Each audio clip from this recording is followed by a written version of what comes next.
ஒன்றிய அரசுக்கு கல்வியை மேம்படுத்துவது மட்டும்தான் நோக்கம். இதை மட்டும்தான் பரவலாக்கணும், இந்தியா முழுவதும் இந்த கல்வி தரத்தை உயர்த்தணும்னு நினைச்சாங்கன்னா நீங்க தயவு செய்து தமிழ்நாட்டில் எந்த மாடல் சக்சஸ்ஃபுல்லா இருக்குதோ, எங்க சக்சஸ்ஃபுல்லா ஒரு நீங்க சொல்லியிருக்கக்கூடிய ஃபேக்டர்ஸை யார் அச்சீவ் பண்ணிருக்காங்களோ அதை நீங்க நடைமுறைப்படுத்துங்க.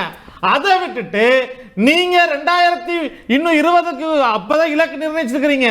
நீங்க 30 ஆண்டு காலம் 40 ஆண்டு காலம் பின்னாடி இருக்கிறீங்க. நீங்க சொன்னதையே நாங்க அடைஞ்சிட்டோம், இப்பவே அடைஞ்சிட்டோம், 30 ஆண்டுகளுக்கு முன்பாகவே அடைஞ்சிட்டோம். அப்ப நீங்க என்ன செய்யணும், இதை நீங்க நடைமுறைப்படுத்துங்க. ஹிந்தி கத்துக்கிறதுல எந்த தப்பும் கிடையாது. நாங்க என்னைக்காவது திராவிட இயக்க தமிழ்நாட்டில் காசு நான் என்ன சொல்றேன், அது கூட வேண்டாம். கவர்மெண்ட் என்ன பண்ண, நீ ஹிந்தி திவாஸ் கொண்டாடுறீங்களா, ஹிந்தியை வளர்ப்பதற்காக ஃபண்ட் ஒதுக்குறீங்களா, மற்ற வட்டவணையில் இருக்கக்கூடிய மற்ற மொழிகளுக்கு நீங்க கண்டுக்கிறது இல்ல. ஹிந்தி உங்களுக்கு முக்கியமா தோணுது, எல்லா இடங்கள்லையும் ஹிந்தியை இலவசமா கத்துக் கொடுங்க.